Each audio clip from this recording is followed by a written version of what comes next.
یہ ہے داتا دربار حضرت علی حجویری رحمۃ اللہ علیہ کا مزار، جو نہ صرف پاکستان بلکہ پوری دنیا میں عقیدت و محبت کا مرکز ہے۔ لیکن آج اس مقدس مقام کے گرد کچھ ایسا ہو رہا ہے جو اس شہر نے پہلے کبھی نہیں دیکھا، یعنی ایک ایسا منصوبہ جو نہ صرف درگاہ کو نئی شکل دے گا بلکہ پرانے لاہور کے اس پورے علاقے کو 20ویں صدی کی تنگ گلیوں اور ٹریفک کے جہنم سے نکال کر 21ویں صدی کے جدید، منظم اور باوقار شہری ماحول میں لے جائے گا۔ دسمبر 2025 میں وزیر اعلیٰ مریم نواز شریف کی ہدایت پر اس منصوبے کا باقاعدہ آغاز اور تیزی سے عمل درآمد کیا گیا۔ منصوبے کی تازہ ترین صورتحال پر بات کریں تو پہلے نمبر پر آتا ہے بھاٹی چوک انڈر پاس۔ اگر آپ کبھی بھاٹی چوک سے گزرے ہیں تو آپ جانتے ہوں گے یہ چوراہا لاہور کے سب سے مشہور ٹریفک جام کا مقام ہے۔ یہاں سے روزانہ گاڑیوں، موٹر سائیکلوں، رکشوں اور بسوں کا ایک سیلاب گزرتا ہے اور سب ایک دوسرے میں اس طرح پھنس جاتے ہیں کہ کبھی کبھی گھنٹوں نکلنے کا راستہ نہیں ملتا۔ اب اس چوراہے کے عین نیچے زمین کی گہرائی میں ایک 3 لین زیر زمین گاڑیوں کا راستہ بنایا جا رہا ہے۔ جب یہ مکمل ہو جائے گا تو روزانہ تقریباً 3,10,000 گاڑیاں بغیر کسی رکاوٹ کے یہاں سے گزریں گی۔ ذرا سوچئے، 3,10,000 گاڑیاں ہر روز، اور کوئی سگنل نہیں، کوئی رکاوٹ نہیں، کوئی ٹریفک جام نہیں۔ ناظرین، تعمیر کا عمل انتہائی تکنیکی پیچیدگیوں سے بھرپور رہا ہے۔ سب سے پہلے پائلنگ کا مرحلہ آیا، یعنی زمین کے اندر گہری بنیادیں بنانا تاکہ اوپر سے آنے والے وزن کو سہارا دیا جا سکے۔ مجموعی طور پر 375 پائلنگ فاؤنڈیشنز بنانے ہیں اور اس وقت 300 کے قریب مکمل بھی ہو چکے ہیں، جبکہ کھدائی کا کام بھی بتدریج جاری تھا۔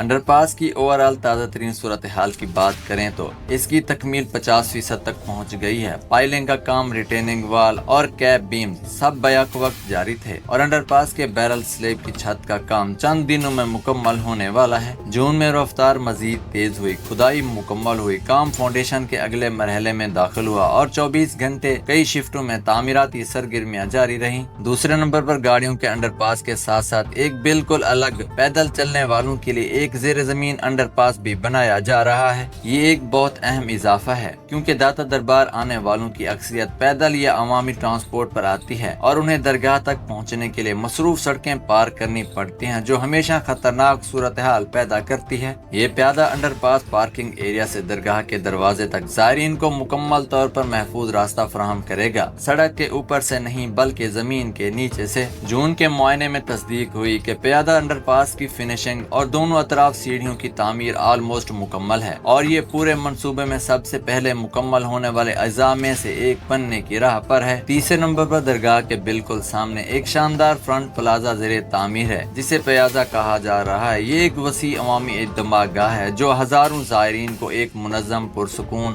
اور باوقار ماحول میں بیٹھنے، آرام کرنے اور جمع ہونے کی جگہ دے گی۔ اس پیازے میں خوبصورت فوارے ہوں گے اور نمونہ خطاطی میں قرآنی آیات نصب ہوں گی جو اس جگہ کو روحانی گہرائی اور جمالیاتی خوبصورتی دونوں دیں گی۔ مئی 2026 تک پیازا میں ٹائل کا کام فعال طور پر جاری تھا اور 21 جون کے معائنے نے تصدیق کی کہ پلازا اور ملکہ پارکنگ ایریا میں کام تیزی کے ساتھ ہو رہا ہے۔ جب یہ پیازا مکمل ہوگا تو یہ پیدل انڈر پاس، مرکزی راستے کی سڑک اور درگاہ کے داخلہ و خروجی مقامات کے ساتھ ایک مربوط نظام کے طور پر کام کرے گا۔ چوتھے نمبر پر پارکنگ کا مسئلہ ہمیشہ سے داتا دربار کے ارد گرد ایک بہت بڑا سردرد رہا ہے۔ عقیدت مند جہاں جگہ ملتی گاڑی کھڑی کر دیتے تھے، سڑک کے کنارے، گلیوں میں، داخلی راستوں پر، اور اس سے پیدل چلنے والوں کے لیے بھی خطرناک حالات پیدا ہوتے تھے۔ اب پرندہ مارکیٹ کی سابقہ جگہ کو صاف کر کے ایک منظم اور مخصوص پارکنگ سہولت میں تبدیل کیا جا رہا ہے جو تقریباً 150 گاڑیاں اور موٹر سائیکلیں بالکل منظم انداز میں رکھنے کی گنجائش رکھتی ہے۔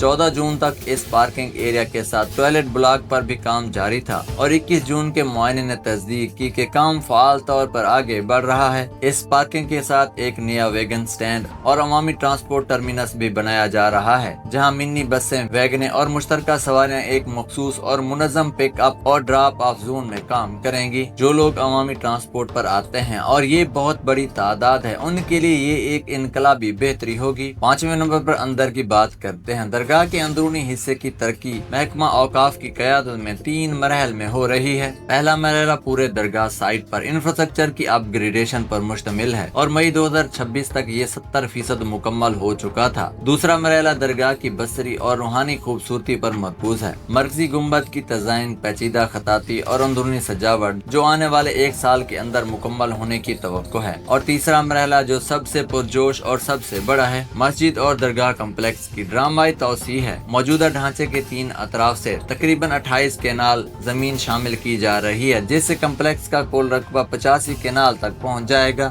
اور مسجد کی گنجائش کی بات کریں تو موجودہ 1000 نمازیوں سے بڑھ کر 10,000 نمازیوں تک یعنی 10 گنا بڑھ جائے گی۔ اس کے ساتھ جدید لنگر خانے، بہتر نشست کے انتظامات اور مذہبی اجتماعات کے لیے مخصوص جگہیں بھی تیار ہو رہی ہیں تاکہ بڑھتی ہوئی تعداد میں آنے والے زائرین کو بہتر طریقے سے سنبھالا جا سکے۔ 6 نمبر پر آتے ہیں اس منصوبے کے سب سے حیرت انگیز اور منفرد حصے کی طرف جو پاکستان میں پہلی بار ہونے جا رہا ہے، یعنی ہائیڈرولک چھتری منصوبہ۔ مدینہ منورہ میں مسجد نبوی کے صحن میں جو بڑی خودکار چھتریاں آپ نے دیکھی ہوں گی، وہی داتا دربار میں بھی آنے والی ہیں۔ 20 مکمل طور پر خودکار ہائیڈرولک چھتریاں مسجد کے صحن میں نصب کی جائیں گی۔ ہر ایک 8.5 بائی 8.5 میٹر کی پیمائش کے ساتھ ہوگی۔ یہ جرمنی سے منگوائی جائیں گی اور ان کی تخمینہ لاگت تقریباً 2.8 ارب روپے ہے۔ یہ چھتریاں خود بخود کھلیں گی جب سایہ درکار ہو اور خود بخود بند ہوں گی جب موسم ٹھیک ہو۔ گرمی کی شدت میں ہزاروں نمازیوں کو سایہ ملے گا اور بارش میں تحفظ ملے گا۔ یہ ایک ایسی سہولت ہے جو پاکستان کی کسی درگاہ میں پہلے کبھی نہیں دی گئی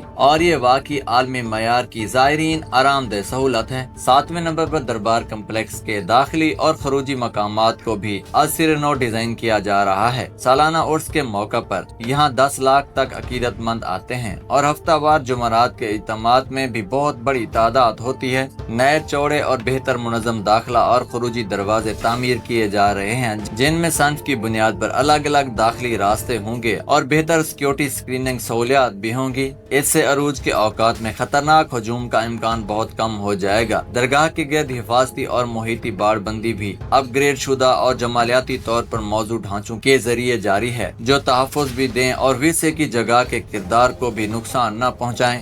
8ویں نمبر پر تجارتی زون کی بھی مکمل ری اسٹرکچرنگ ہو رہی ہے۔ درگاہ کے آس پاس کے بازار اور مارکیٹ ڈھانچے جو عرصے سے خستگی، غیر قانونی تجاوزات اور آتش زدگی کے حفاظتی خطرات کا شکار تھے، ان کا جامع احیا کیا جا رہا ہے۔ تجاوزات والی یا غیر محفوظ جگہوں پر کام کرنے والی دکانیں منتقل کر دی گئی ہیں اور نئی تجارتی اسٹالیں آتش زدگی حفاظتی انتظامات کے ساتھ بہتر معیار پر دوبارہ تعمیر ہو رہی ہیں۔ مقصد یہ ہے کہ علاقے کی معاشی زندگی پھلتی پھولتی رہے لیکن ماحول حفاظت، جمالیات اور نظم و ضبط کے لحاظ سے بالکل بدل جائے۔ 9ویں نمبر پر کربلا، گامے شاہ اور گوال منڈی سے آنے والے راستے بھی اس منصوبے کا حصہ ہیں۔ کربلا گامے شاہ کی طرف جانے اور وہاں سے آنے والے سڑکوں کے نیٹ ورک اور پیدل راستوں کو بہتر کیا جا رہا ہے۔ داتا دربار کو گوال منڈی سے جوڑنے والی رسائی سڑکوں کی بحالی ہو رہی ہے اور لوئر مال انٹرسیکشن کو دوبارہ ڈیزائن کی گئی لین کنفیگریشن اور بہتر سگنل مینجمنٹ کے ذریعے ٹریفک کے لیے آسان بنایا جا رہا ہے۔ 10ویں نمبر پر انفراسٹرکچر کی بات کریں تو زمین دوز نکاسی، آب اور سیوریج کا پورا نظام اپ گریڈ ہو رہا ہے۔ پرانے لاہور کا یہ نشیبی اور گھنی آبادی کا علاقہ ہمیشہ بارشوں میں پانی جمع ہونے سے متاثر ہوتا تھا۔ یہ مسئلہ اب مستقل طور پر حل ہوگا۔ انڈر پاس کی جانب نکاسی کا بنیادی ڈھانچہ پہلے ہی مکمل ہو چکا ہے۔ اوپری بجلی کے تار اور کیبل جو درگاہ کے آسمان کو برسوں سے بدنما بنا رہے تھے زمین دوز کیے جا رہے ہیں۔ جدید توانائی بچانے والی اسٹریٹ لائٹیں نصب ہوں گی جو رات کو اس پورے علاقے کو روشن اور خوبصورت بنائیں گی۔ معیاری سمتی نشانیاں لگائی جائیں گی تاکہ دوسرے صوبوں یا بیرون ملک سے پہلی بار آنے والے زائرین بھی آسانی سے راستہ نکال سکیں۔ بینچ، بلاڈز اور آرام کے مقامات بزرگ زائرین اور دور سے آنے والے مسافروں کی سہولت کے لیے پورے علاقے میں نصب کیے جائیں گے۔ اور آخر میں آرائشی پودے اور سبزہ جو تاریخی طور پر بہت زیادہ تعمیر شدہ اس شہری ماحول میں سبز اور سکون کا احساس لائیں گے اور درگاہ تک آنے والے راستوں کو خوبصورت اور پرسکون بنائیں گے۔